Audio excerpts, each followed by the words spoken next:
All right. Got it. Adam's over there with a big grin on his face. It's like, good, ready to go. All right. Tonight we're going to start with, as Sean had mentioned earlier, the gift of a generous heart. And the text that we're going to be looking at tonight, if you want to turn your Bibles to Luke chapter 20, specifically, Luke chapter 20, verses 45 through 21:4. There's only the last three remaining verses in Luke 20 and then into 21. Mark has a parallel passage in Mark chapter 12, verses 38 through 44. So what we're going to be talking tonight about, as I titled it, A Little Word About Your Money. There's a small passage here in the New Testament that has great things to say about giving and about the kind of giving that God wants.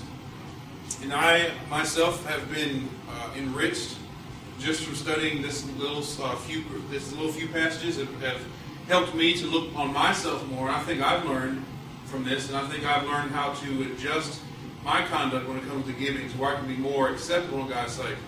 As far as the kind of giving God wants, we're going to be looking at that tonight. If you have Luke 20, go ahead and read with me. We'll start in verse 45. In Luke 20, it says, "Then in the hearing of all the people, he," being Jesus, "said to his disciples, 'Beware of the scribes who desire to go around in long robes, love greetings in the marketplaces, the best seats in the synagogues, and the best places at feasts, who devour widows' houses, and for a pretense make long prayers. These will receive greater condemnation.'" Chapter 21, verse 1, the text says, "And he looked up." After Jesus spoke these words about the scribes to the disciples, he looks up now. He looked up and saw the rich putting their gifts into the treasury. And he saw also a certain poor widow putting in 2 mites. So he said, "Truly I say to you, that this poor widow has put in more than all." See that? Put in more than all. "For all these out of their abundance have put in offerings for God. But she, out of her poverty, put in all the livelihood that she had." If you want me to go ahead and turn over to Mark right quick, since it's a short text. We'll go over and read Mark's account. Help burn this into our minds. Help burn this text into our heads that we're going to be looking at. Mark 12, verse 38, where the text reads almost the same. "Then he said to them in his teaching, 'Beware of the scribes who desire to go around in long robes, love greetings in the marketplaces, the best seats in the synagogues, and the best places at feasts, who devour widows' houses, and for a pretense make long prayers. These will receive greater condemnation.'" Verse 41. "Now Jesus sat opposite the treasury and saw how the people put money into the treasury. And many who were rich put in much. Then one poor widow came and threw in 2 mites, which make a quadrans. So he called his disciples to himself and said to them, 'Assuredly I say to you that this poor widow has put in more than all those who have given to the treasury. For they all put in of their abundance, but she out of her poverty put in all that she had, her whole livelihood.'" All right. This text here, basically, Jesus is teaching. He's going to be teaching what he is. He's teaching his disciples, but what we can learn from this is what God wants of man, or in this case in particular Christians, what he wants from us when we give to him.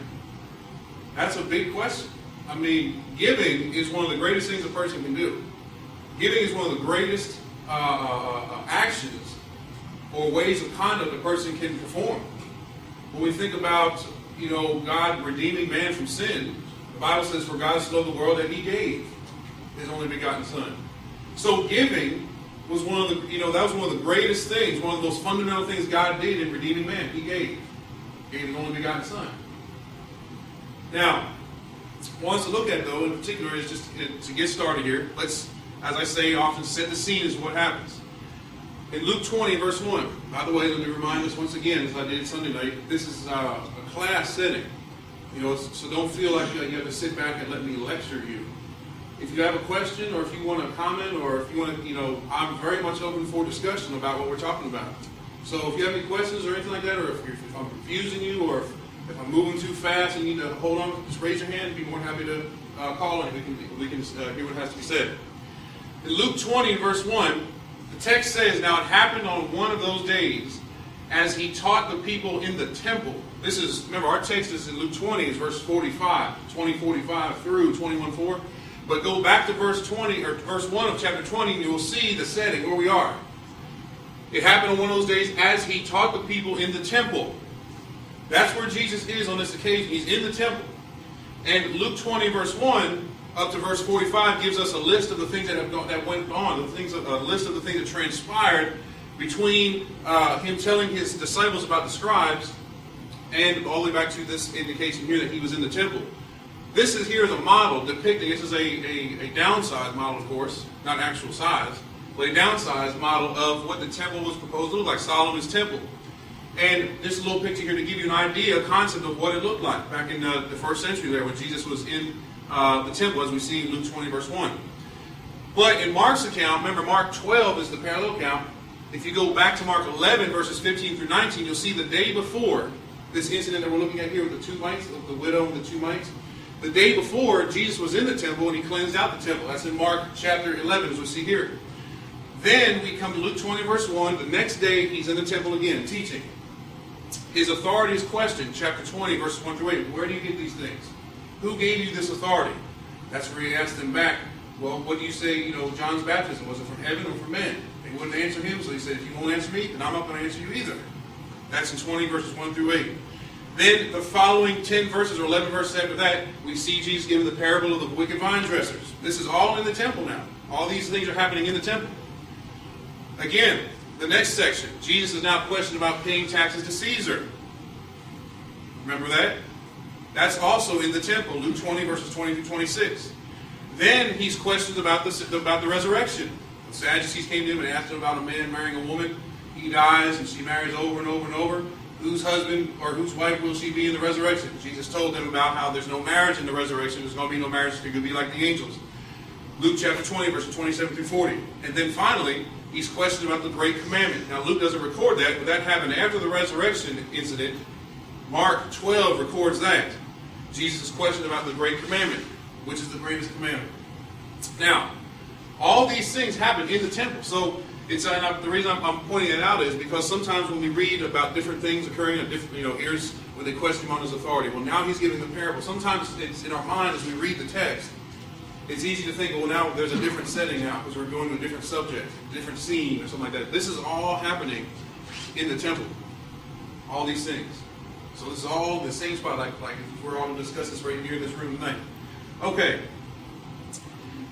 We have here the text which we read already, which I probably should have got a little ahead of myself there. Now, what I want to point out first of all is the first 3 verses that we read in Luke 20. And the issue of pride and egotism. Now, this is something that is greatly evident in Christendom. Today I say Christendom, that's all those who call themselves Christians, even though they may not be. In Luke 20, verse 45, let me see the text again. It says, then in the hearing of all the people, he said to his disciples, beware of the scribes who desire to go around in long robes. Know anybody like that? Love greetings in the marketplaces, the best seats in the synagogues, and the best places at feasts, who devour widows' houses and for a pretense make long prayers. And look, for this kind of behavior, what does he say? These will receive greater condemnation.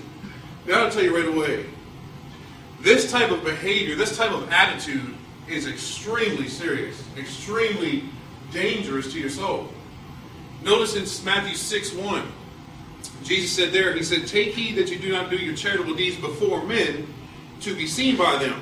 Now notice though, he didn't say, just take heed that you don't do your charitable deeds before men and stop.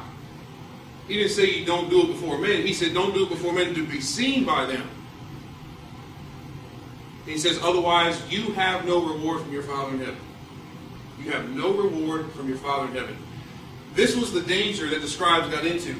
They were in that practice of doing their things to be seen by men. They wanted the praise of men. And Jesus said because of that attitude, because he didn't condemn the fact that they did things in front of men. I mean, we say prayers in restaurants. That's doing a deed before men, but we don't do it to be seen by everybody. You don't pray out loud, thank you, Father, for this food, and we want to, no one's shouting out and trying to have everyone draw attention. If you are, I hope you would stop doing that and consider what Jesus taught here. So it's not wrong to do something before men, but their attitude was, we want men's praise. Remember John 12:43? They love the praise of men more than the praise of God. They'd rather have the esteem of men. That was their reward.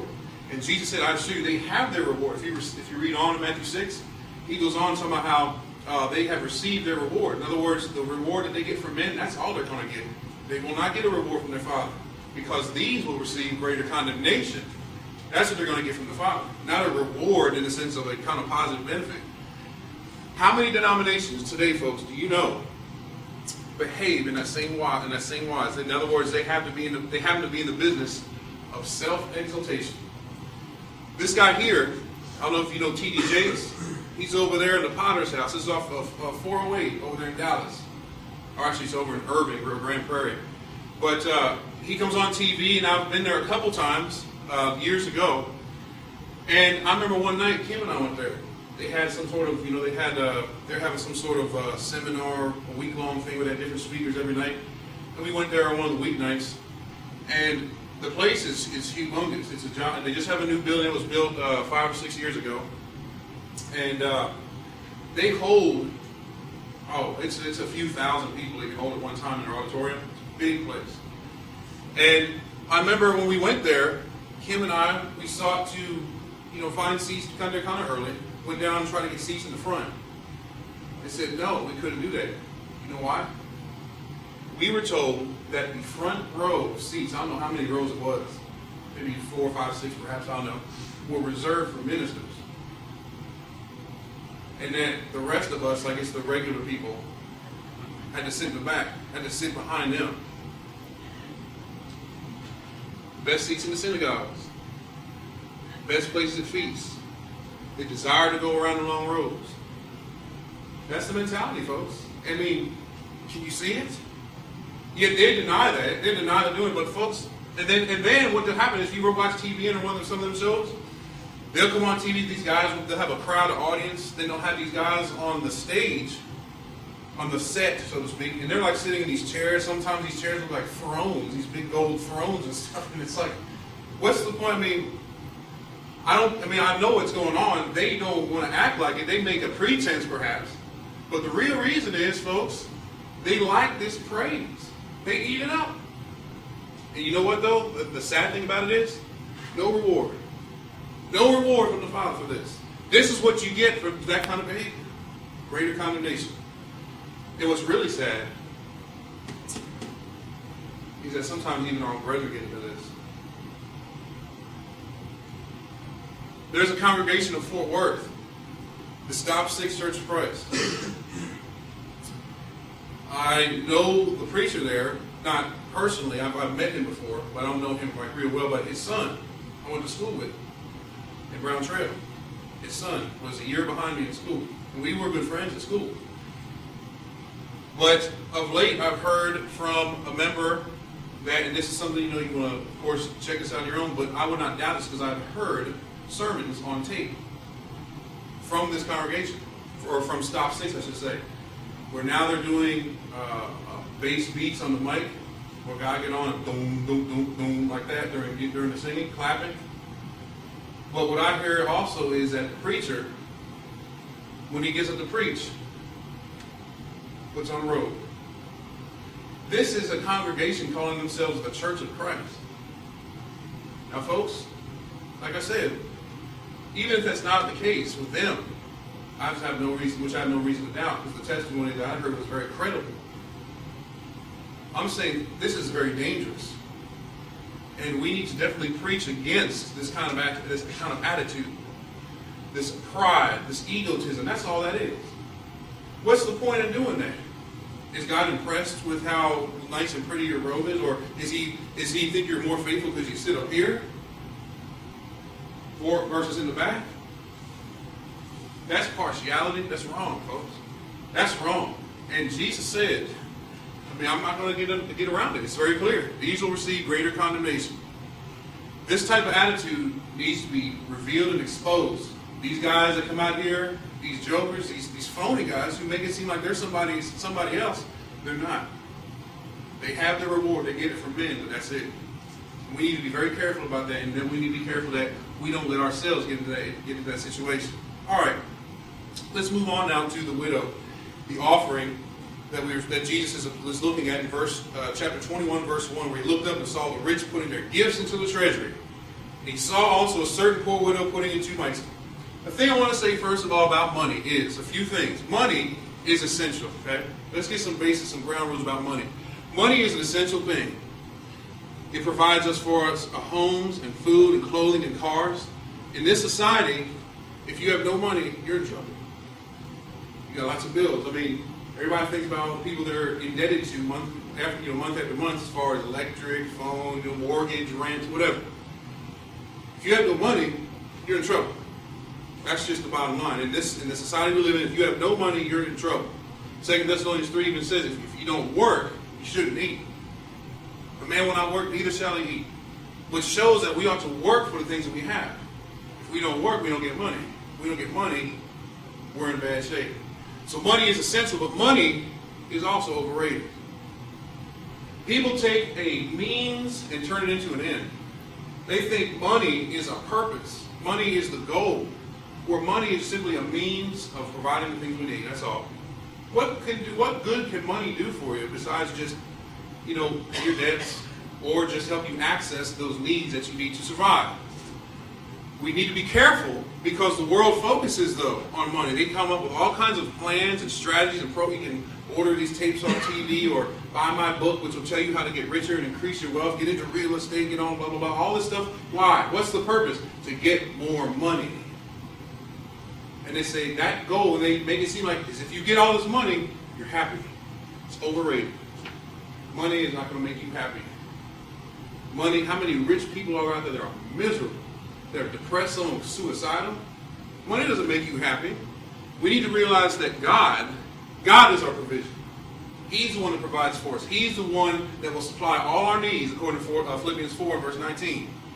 Matthew 6, 25 through 33, of course. Very clear passage to show that God is our provision. We depend on Him. We don't depend on money. That's something to keep in mind when we give, when we're dealing with this text tonight. Also, money can be used for a great good, though. Hospitals, feeding and clothing the poor. Also, Acts 2:44 through 45, not 454. Acts 2:44 through 45, and also chapter 4, verses 32 through 35 shows that the saints sold their possessions, and of the money that they had, they gave to whoever had need. So there was no one needing anything, no one lacking. Money can help provide for the church. And as a matter of fact, 1 Corinthians 16 says the collection for the saints were to give to the saints first and foremost. That should be our main concern. If the church has a need, let's help the church. Okay? So, money can be used for a great good, but also money can be used for great evil. How much money is invested in drugs and prostitution, pornography, gambling, sinfulness, terrible things. Money used for great evil. That doesn't make money evil, as some people say. Money is the root of all evil. That's false. Money can be used to promote evil, but money itself is not evil. But it can also be used for promotion of false doctrine. These guys on TV, they actually send in their money.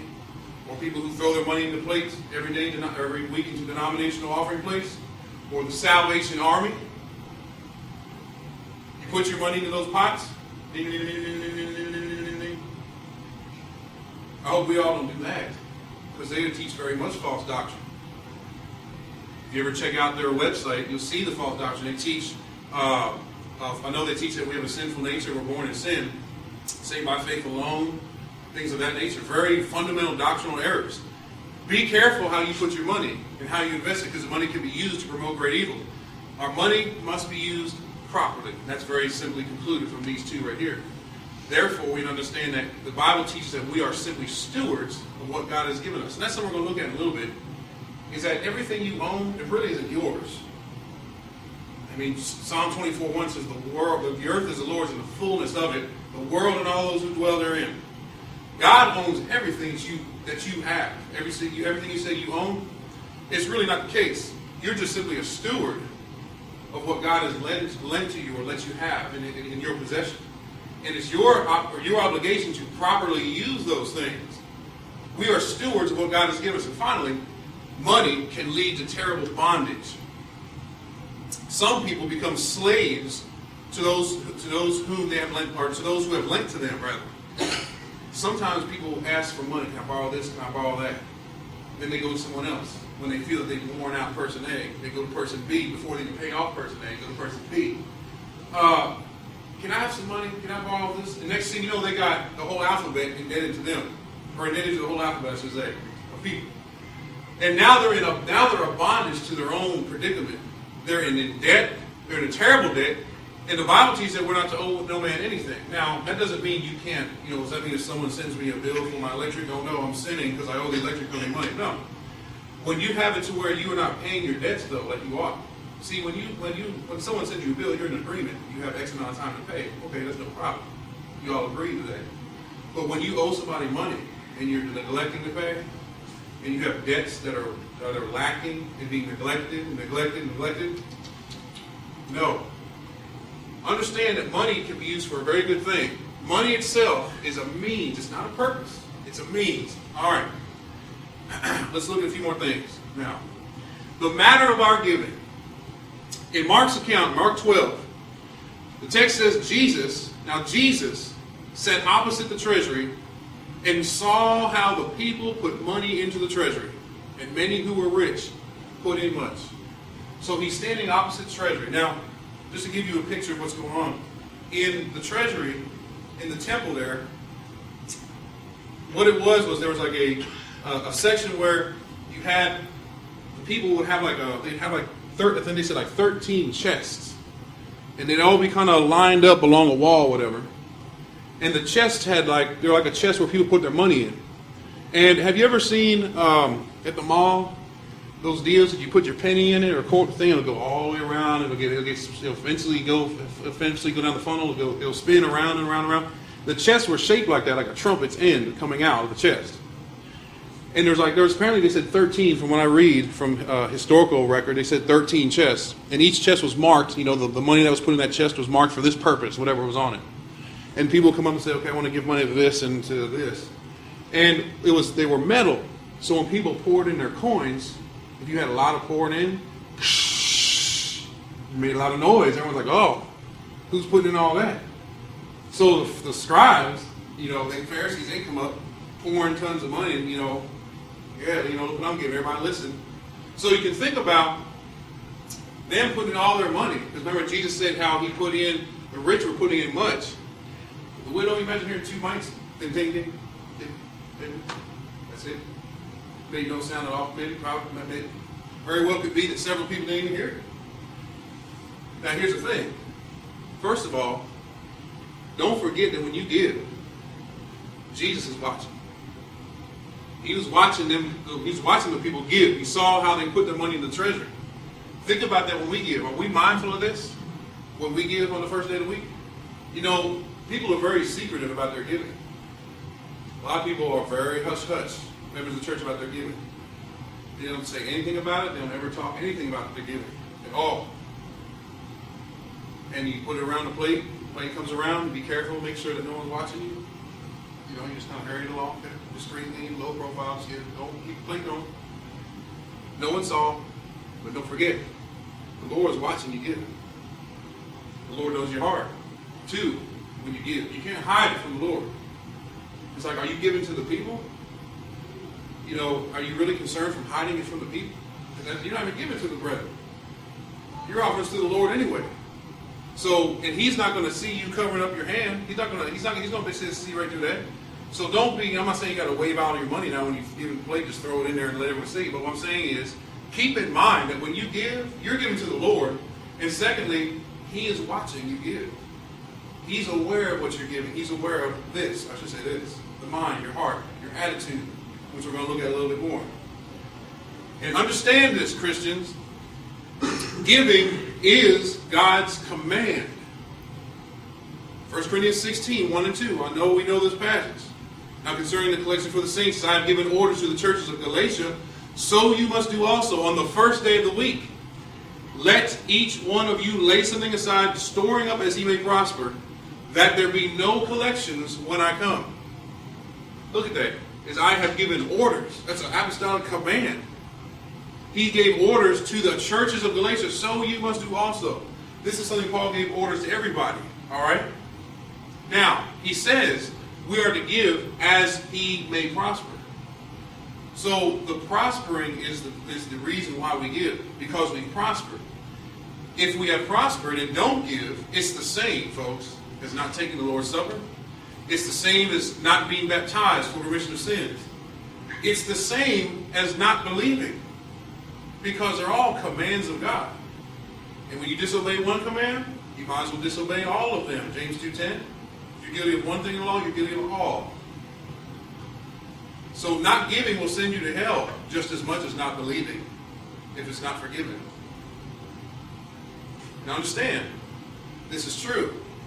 This means that even the poor people, even the poor are obligated to give when they prosper. You know that? Listen, if you have barely any money, I understand. You know, that's a situation. Okay. But if you have prospered, you are to give something, even if it's a penny or 2 pennies, if it's all that is able to be given. You are to give something of that money, because God said, as he may prosper. So don't let people fool you and say, well, I got money, or I'm poor, or I don't make a lot of money, therefore I don't give. Because I wonder sometimes how many brethren in the church don't give at all.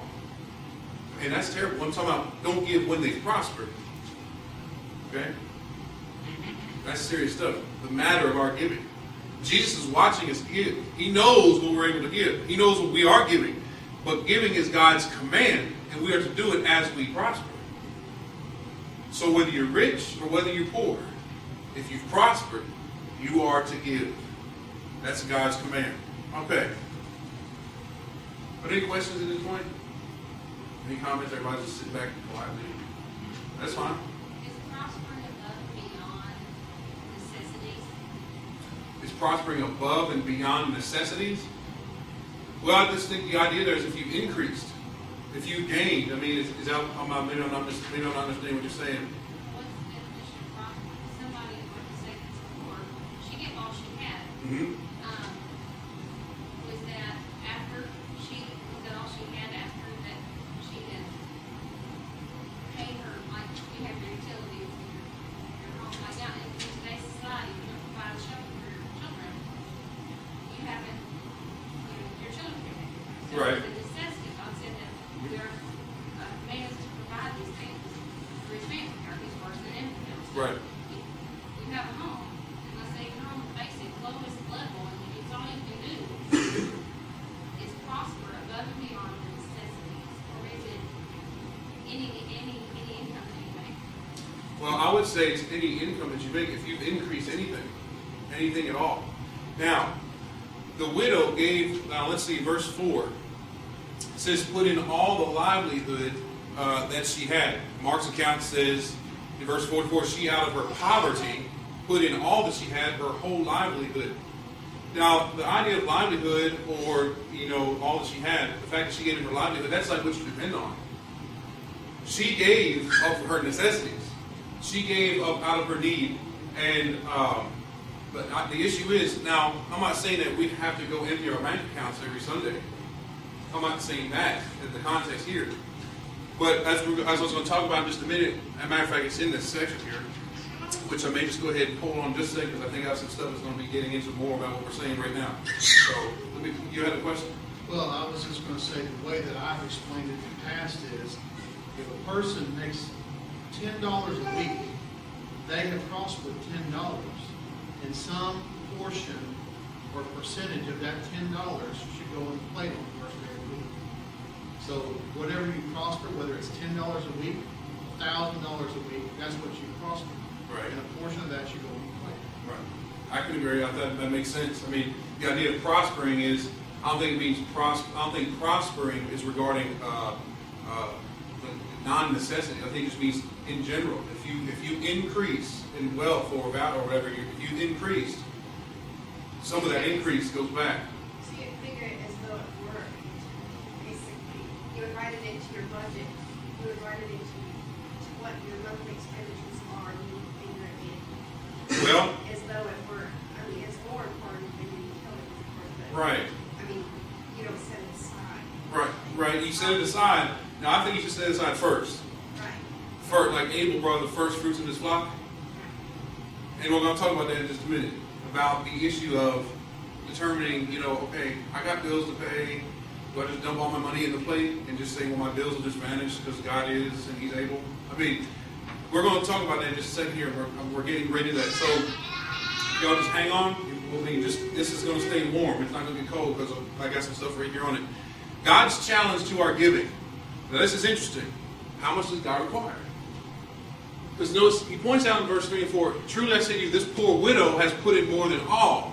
For all these out of their abundance have put in offerings for God, but she out of her poverty put in all the livelihood that she had. Notice that though. They gave out of their abundance.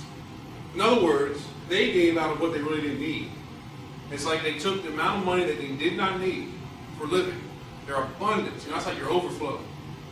If the cup's full, any overflow is not needed to fill up the cup because it's full. So any overflow you can do without. So it's like they took of what they didn't need and said, okay, here's what I don't need. Let me get some of this. Now let me decide how much of what I don't need I'm going to give away. He's saying that's how the rich were given.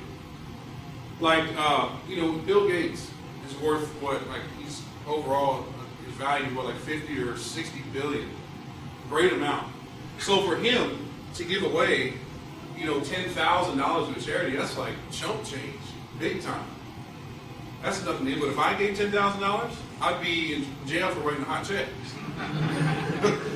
I'm just saying. So it's for him, he can give out his abundance. To me, that would be worse than my poverty. And the point that we're going to be looking at here is, how much do we give?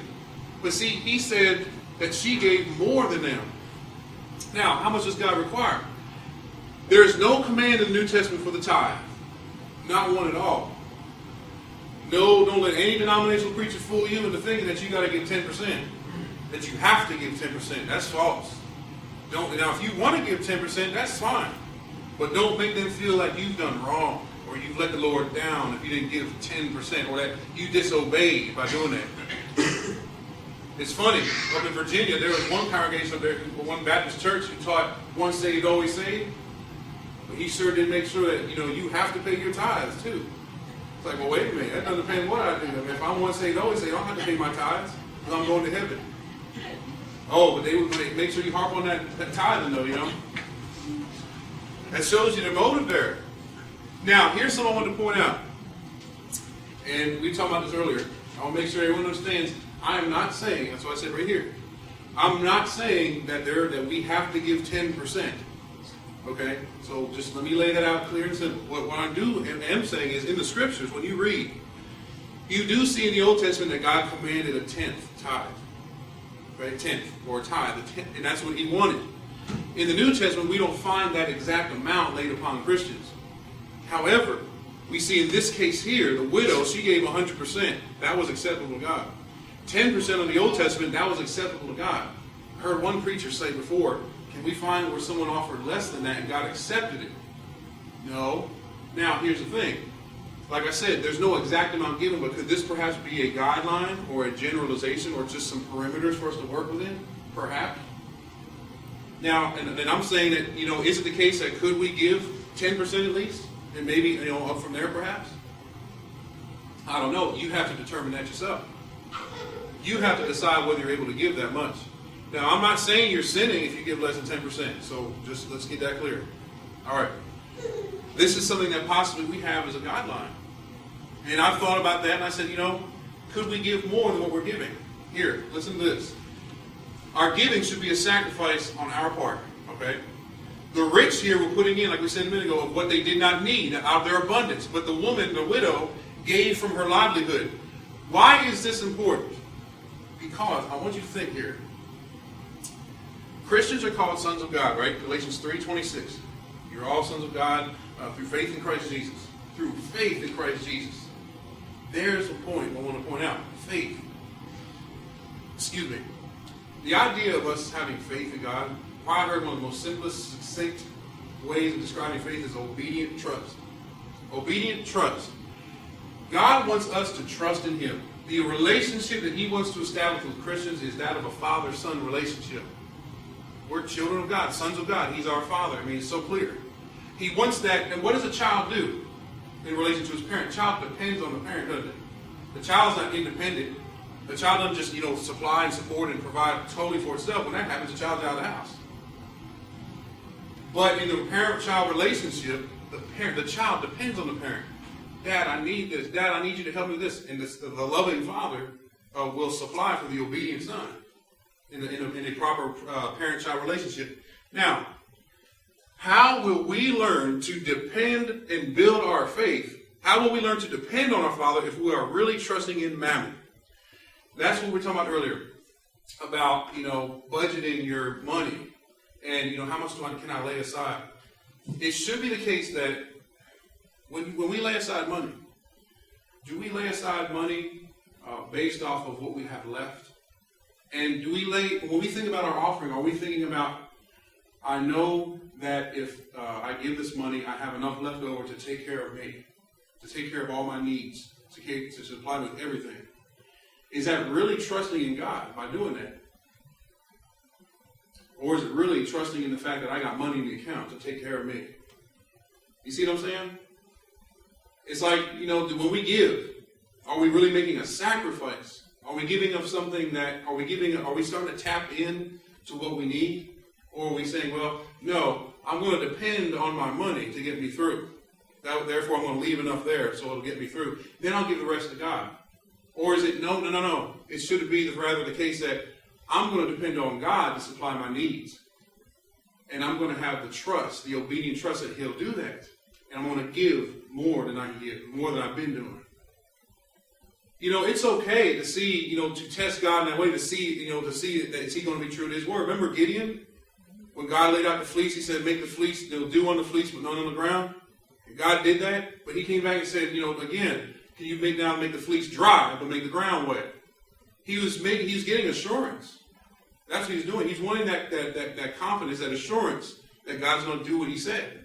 And what I'm saying is, it's okay for us to do that. To say, God, yes, I'm going to make sure, I'm going to see that you do what you say, and God is going to prove Himself. God's not a liar. And so what I'm saying is, give Him a chance to show that to you. When we lay aside our money, and we think about how much it is that we're giving, is it really the case that we're giving like the widow, to where we're giving out of what we need, perhaps? Or are we just like the other rich people up here, that we're giving out of our abundance?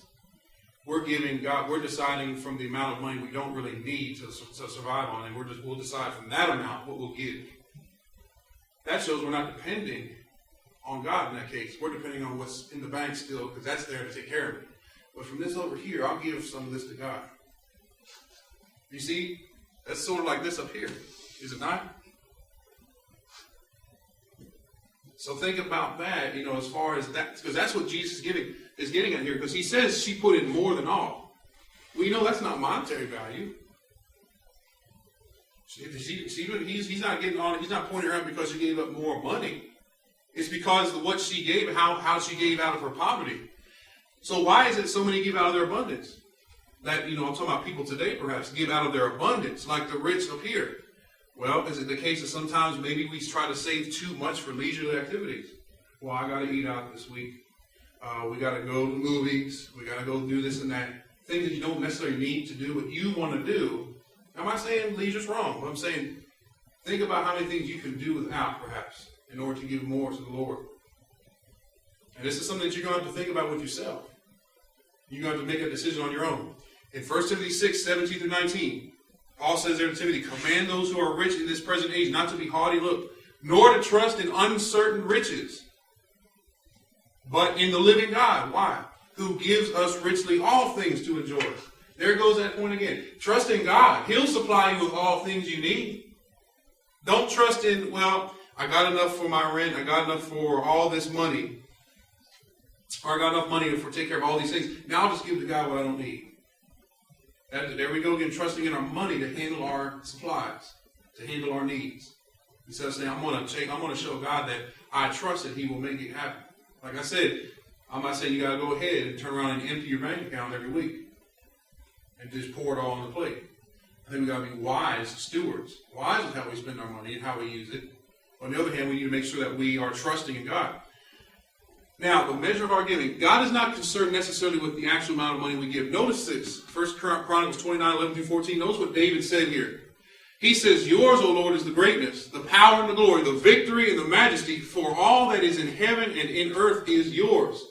That money that you don't put in the plate is his. Yours is the kingdom, O Lord, and you are exalted as head over all. Both riches and honor come from you. And you reign over all. In your hand is power and might. In your hand it is to make great and to give strength to all. Now, therefore, our God, we thank you and praise your glorious name. Look at this. Look what David says here. But who am I? But who am I and who are my people that we should be able to offer so willingly as this? What a humble statement. And look at this statement in the end. For all things come from you, and of your own we have given you. Isn't that something? You think about that when you put that money in the plate. Of your own we've given you. That's not your money. That's really God's money. God owns all that. What does that tell us then? That tells us that, and we see in this case here, Jesus said the widow gave more than all those he observed giving. And we said that he didn't mean, obviously, monetary value. What it is our giving to God is a test to see how much we really are in self-denial and full dependency on God for our being. That's what giving is going to really do. It's not like God needs money. Oh, wow, I need some money. Can y'all give some money in the plate for me? He doesn't need it. It's his already. What he's doing is seeing how much you are going to trust him. He says, I know y'all need money, though. Y'all need money to get your thing. Y'all need these things. Don't worry. I'll supply them. You give to me and show me how much you depend on me by saying, if you're willing to give it up, you know I'll put it right back. If you need it. If you need it. That's what he says. He supplies our needs, not our wants. Remember that. He supplies our needs. So giving is a test to see our obedience to God. We're willing to give, but how much are we willing to show self-denial and show that we depend on God, that we're depending on him and not our money. Because our money, if you trust in money, man, there's all kinds of problems. 1 Timothy 6, Paul said that many people have left the faith and pierced themselves through with many sorrows because they pursued after riches. They pursued after money. So the motive of our giving, notice this. Matthew 6:1. We saw this earlier. Take heed that you do not do your charitable deeds before men to be seen by them. Otherwise, you have no reward from your Father in heaven. This shows that God does not have to accept approved actions that are based on the wrong reasons. Baptism, for example. Just a little side issue right quick. You ever had anyone tell you before that, well, I've been baptized. You're trying to tell somebody, teach them the gospel, teach them how to obey the gospel, be saved. Maybe they came out of a denomination that baptizes people. They say, well, I've been baptized. And they assume that they assume that, well, that means I'm good to go because you're telling me I have to be baptized. Well, I've been baptized. This shows right here that you could do something, but if you got the wrong reason behind it, God is going to accept it. If you've been baptized, but you didn't do it for the right reason, God doesn't accept that. Look at this. Take heed that you do not do your charitable deeds before men to be seen by them. He's putting out the motive, the purpose. If that's your motive, that's your purpose, well, God's not going to reward you. If you have the wrong reason, the wrong motive, the wrong reason why you were baptized, God does not have to accept it. He won't accept that. You got to do it for the reason he says, for the remission of sins. To be baptized into the body, into the church. That's why you have to do it. That's the reason that the Lord laid out. 2 Corinthians 9, verses 6 through 8. But this I say, he who sows sparingly will also reap sparingly, and he who sows bountifully will also reap bountifully. So let each one give as he purposes in his heart. You see that? Give as he purposes in his heart. There is the way we give today, if you purpose in our heart. You decide. That means you got to, no one's going to, preacher going to go up here and tell you how much you need to give. I'm not going to stand before the crowd and say, you need to give $250 this week. You, $175. Come on. I'm not going to do that. As he purposes in his heart. That's how it's going to work. As he gives as he purposes in his heart, not grudgingly or of necessity. For God, why? God loves a cheerful giver. This is it right here. He wants the cheerfulness on behalf of the giver. And God is able to make, here we go again, God supplying our needs. Look at this. God is able to make all grace abound toward you, that you, always having all sufficiency in all things, that is, in other words, that He's able to make His grace abound towards you, that you'll be sufficient in all things that you need. Through His grace, He will give you the sufficiency. He'll supply all your needs. Why? That's so that you may have an abundance for every good work. That you can do these other things. He'll take care of your needs so you can do these other things, these other good works. Trust in God. Therefore, have a cheerful heart. Give as you purpose and give to the Lord. Trust He's going to take care of you. And I know it's easier said than done, because I'm a human too. I face these issues. I sometimes think, man, I know I could give more. Can I? Should I? It's a struggle sometimes. But you got to sit there and examine yourself and say, well, God, do I trust God in this? Do I trust God that He will help supply? Now, in this, we see qualities of giving. Thankfulness. Number one, we should possess this attitude since God has provided for us our necessities. The fact that God gives us the things that we need should cause us to be thankful to Him. It's like, God, here, you can have just a fraction of what you have given me. Thankfulness. Cheerfulness. To be able to give to God in His cause and for Him to accept our gift is an honorable privilege. You ever thought about that? Wretched sinners as we were, and as we sometimes commit sins from time to time, faithful Christians do. 1 John 1:7. As we commit sins, and God is a holy and just and righteous God, merciful and loving and gracious as well, to be able to give a gift of such pathetic proportion and size and all to a God who's so almighty and powerful, and for Him to accept that and be pleased with us, wow. What an honor. What a privilege to be able to do that. It's like, you're beside yourself because you're thinking, wow, this great God is willing to take something that I'm giving Him really belongs to Him anyway. And for me to be approved in His sight for doing that? Wow, that should just lay you flat. Like, wow, what a humbling thing to consider. And liberality, we should be willing to give as much as we can, understanding that God will provide our needs. And then also sacrificially. Are you waiting until you have plenty to give? Sometimes people may want to wait till, I need to save up some more money before I start giving more. I need to save up so I have X amount of dollars in the bank. Then I'll feel comfortable giving this. Well, if that attitude lingers, you'll never have plenty, according to your mind. Because once you get to that level, you're like, well, I need to have a little more. I need to get a little more. I need to get a little more. Like people say, just have kids because you're never going to have enough money to prepare for them. That's what I'm being told. I don't have any children myself yet. Kim and I. But I'm being told, I've told people I like to get a little bit of a comfort, a little cushion financially. Like, well, just go ahead and have them. You ain't going to have them. The cushion's going to be this big. It's going to be so small anyway when you realize when you have a child. So it's like, just go ahead and have one. It's like the same thing here. Don't try to build up a cushion. Just go ahead and give to the Lord. Is He not able to provide for you? Do we think, well, if I give that much, He can't replace all. That's too much for Him to replace. Man, I think of Romans 8. This is good, because this is something that makes so much sense. In Romans 8, verse 32, He who did not spare His own Son, but delivered Him up for us all, how shall He not with Him also freely give us all things? If God was able and willing to give Jesus Christ, His only begotten Son, if He's willing to give Him up for us, why can't God give us some food? Why can't He give us, the things we need to live physically? It's a little backwards there, isn't it? Like, well, yeah, He gave us His Son. I accept that and believe it. Yep, sure did. Well, I don't know if I should give, because I don't know if God's really going to give me get my food for me.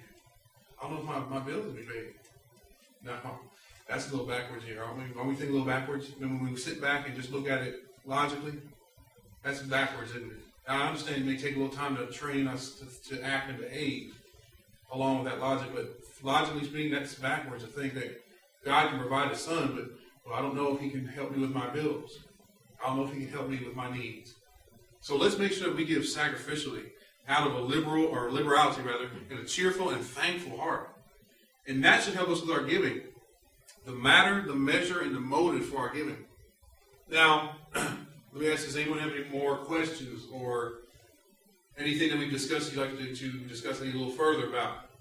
Or did I cloud up and dirty up some waters? Yes? I just want to make one comment. What you just mentioned kind of reminded me of the same kind of attitude that the Israelites had towards God, that they couldn't even think that God would sustain them Yeah. throughout their journey. They could say God had freed them from that bondage. Yeah. Separated the Red Sea, brought them out of all that mess. He delivered all that trouble they were in. And now he can't, it's like he just brought you out here to starve and die. That was his plan. That's silly, and you're right. It's like now that they've been delivered from all these issues, God can provide these little daily things, your daily food, the clothes, all that stuff. You're doubting God now. And that was wasn't that one of their issues? Well, Numbers 14, the murmuring and complaining. That's what really killed them. They always complain, doubting and complaining. Oh, I don't know, I don't know. Moses, why is this happening? Why did God bring us out here to die? We would have been better if we went back to Egypt and there's been slaves there. That was their attitude. They doubted God was able to provide for them. And sometimes, this goes for me too. You got to check yourselves and make sure that attitude's not creeping in your lives. That we're starting to doubt that God's able to provide. And therefore, we start lessening our dependency on God and depending more on what our paycheck is and then depending more on that and saying, well, I want to depend on this money to help me to get my needs. Well, it's like that money is God's money anyway. He allowed you to have that money. That's where it goes back to the whole issue of our faith in God. We're children of God, sons of God by faith, through faith. Do we obediently trust Him to the point where we know that He will take care of the faithful? David said in Psalm 37:25, he never saw the righteous begging bread.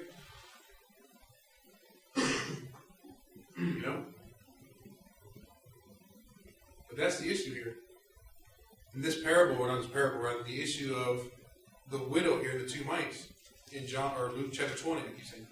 Luke chapter 20, verses 1 through 4 specifically. But, the fact that he points out this widow has put in more than all is because of not the amount she gave in, but what she was able to sacrifice. God's going to see that you give in a whole lot when you make sacrifices. But when you give it out of your abundance, no. All right. Any questions? Any comments before I wrap this up? It's been about 40 minutes, 50 minutes or something like that. All right. Well, I'll just go ahead this time. Just one thing I want to point out once again to any visitors who are here. In the Bible, you read about, if you're here Sunday night, we talk about this, about how the Lord is going to save all those who obey Him. Hebrews 5, verse 9. And how He has appointed a way in which those who obey Him will be saved. And that way is the Church of Christ. The one church that you read about in the New Testament. There's only one body the Bible speaks of. In Ephesians chapter 4, verse 4, we read about that one body. That body is the church, according to Colossians chapter 1 and verse 18. He's the head of the body of the church. So there's one church, one group of folks that we read about in the New Testament. And yet today, there's many churches, thousands of them. And I like to help us understand, that one church is not as good as another. That's not true. That's simply not the idea. In 2 Peter chapter 2, starting in verse 1, Peter said there, being inspired by the Holy Spirit, he said, there were also false prophets among the people, even as there will be false teachers among you. Listen carefully. Who will secretly bring in destructive heresies, and even denying the Lord who bought them, and bring on themselves swift destruction. He said, secretly bring in destructive heresies. There's false teachers out there, folks, who are not going to come and say, hey, I'm John Henderson, I'm a false teacher, and start saying, come to my church. They're not going to do that. They're going to be secretive. Like Romans 16:17 says, smooth words, flattering speech, deceiving the hearts of the simple. You've got to study God's Word to find out these false teachers. You've got to find out who's false or not from this book. Don't let a guy with a smile on his face and a degree up on the wall behind him make you think that he's teaching the truth just because of that. But there's plenty of those guys out there that are false and they're fake and they're liars. But God's book tells us the truth. God's Word is the truth, according to John 17:17. I like giving this illustration I thought about the other day. How do you tell which church is the right one? Well, it's like, imagine this. Imagine on this table here, I had 100 or 20 $100 bills. Laid them all out on the table. Just spread them out, and I said, okay, y'all, there's 19 fake $100 bills on here. There's one that's real. I want you to tell me which one is the real one. But let's say you've never seen a $100 bill, a real, authentic one. You don't know.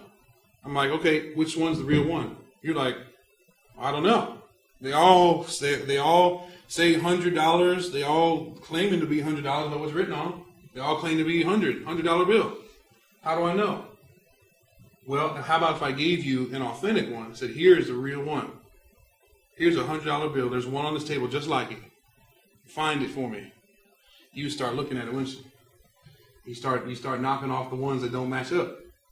Well, he doesn't have the right president's head on these three here, so that's not it. Knock them off. Well, the more you have to start looking at the finer markings, the details of what makes it what it is. Well, this one here has, the big numbers up top, but they're not big down here. These are like that. No, wrong color. Flip on the back. Oh, wrong building on the back. Wrong memorial building. So we knock these guys off. Next thing you know, you got one left. Here it is. Here's my $100 bill. This is real. This will spin. That's exactly how you find the Lord's church. You see, with men out in the darkness of the world, there's all these thousands of denominations. And they don't know which one's the right one based off their own knowledge because they have never seen the Lord's church. They don't know what it's like. They don't know what the Lord's church is about or how to tell what it is.